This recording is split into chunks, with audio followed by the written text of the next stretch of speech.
Hey everyone, Andre here to test out something in Luigi's Mansion 3. I haven't really seen anyone asking about, but I was curious myself, so I figured we'd check it out together. And it's all related to the fact that Luigi's Mansion, as you probably know, got its start nearly 20 years ago on the GameCube, so it probably precedes a whole lot of you.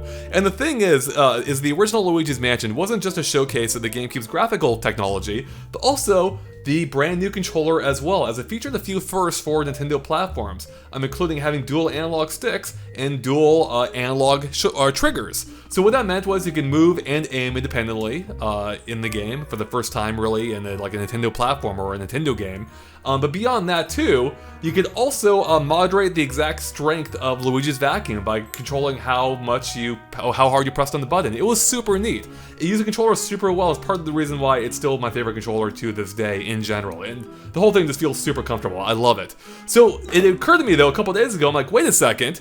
We can actually see how it works in Luigi's Mansion 3 thanks to the Wii U adapter, the Wii U GameCube adapter that also works on the Switch. And although it technically works with every game, it does so to varying degrees, because it has fewer buttons than the Switch does, meaning not every function in every game is going to be available. So I was curious to see how well that translates to Luigi's Mansion 3. So let's go ahead and take a look at it right now. And as you probably already saw, right away, we're off to a pretty good start, being able to move and aim independently, and again, it feels great. Where we start running into issues though is with the shoulder buttons, or the triggers I should say, because R, instead of controlling the vacuums suck, it instead controls a strobe bulb, which is a little weird.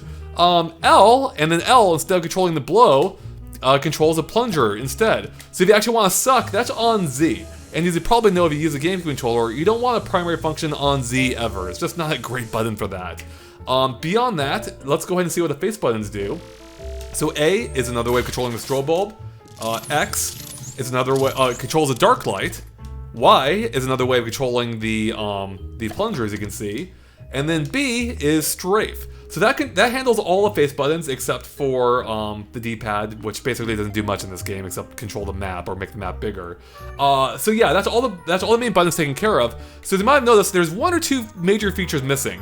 One of which is blow. Which means, yeah, there's no way to blow on the GameCube controller. There's nothing we can do about it, and that's a pretty essential function at points, where you'll need it to either blow objects or blow things at objects, or blow on like wheels, for instance, to solve a puzzle. So yeah, right away that's a kind of a non-starter, but we could probably make some progress in the game without it. Where we're going to run into even bigger issues though is the fact that we can't click in the analog sticks, which means we can't create Luigi because he's on the right stick, and Luigi is essential in this game.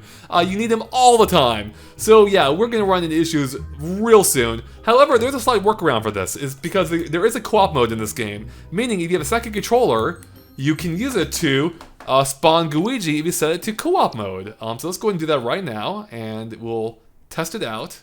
I'll show it off real quick. If this controller properly connects, which, there we go. Alright, here we go. And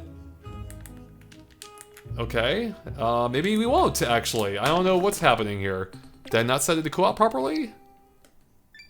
That might have been what happened.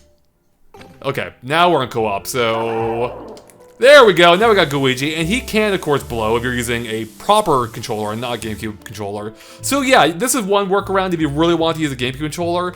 You can have Luigi kind of take over some of the other responsibilities, and that should be able to get you through most of the game. I can't remember too many areas that you needed blow on both, but they're still, it's still not great because, as I mentioned, you don't really want to use the Z button for anything primary. And it kind of sucks that you can't use the triggers for, sucking and blowing. So, yeah, and it also leads to the issue of if you accidentally suck something up.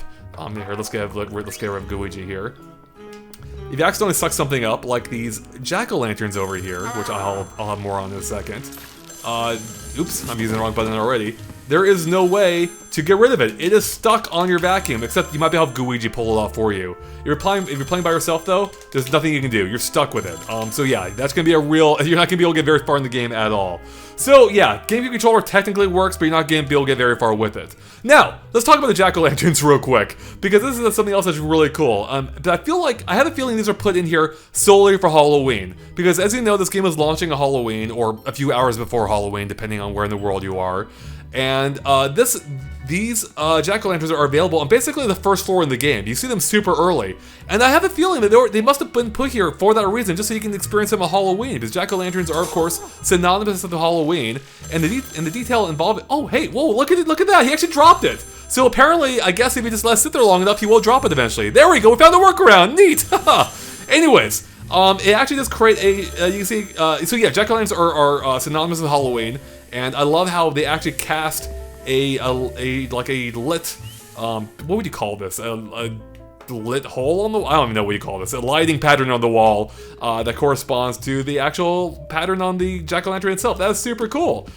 So yeah, I think that's just a really neat touch that I have a feeling they must have added here just for Halloween. But I don't think we've seen jack-o'-lanterns that I can remember in Luigi's Mansion before, and the fact they're available so early in the game makes me think that they were added just so people can experience them on Halloween. Just a neat little detail. Alright guys, and there you have it. That's all I have for you. GameCube adapter technically works, but you can't really play very much with it. I wouldn't recommend it. It doesn't really add anything to the game. It only kind of takes away from it. And then there's cool jack-o'-lanterns. Oh, and I almost forgot. We just opened up a brand new second channel dedicated to video game guides. You can find the link in the description below, and in this case you'll find a whole bunch of Luigi's Mansion 3 guides ready to go that will walk you through how to find all the gems hidden on each floor. So the reason we opened up a second channel was that way we can go back to how we used to do guides level by level without flooding everyone's feed on the main channel with a bunch of videos at once. But if that kind of content interests you, please click the link in the description below and go ahead and head on over and click that subscribe button as we could use it. Alright guys, and with that, thanks for watching, and of course stay tuned to Game Explained for lots more on Luigi's Mansion 3 and everything else Nintendo as well. We'll catch you later. Bye.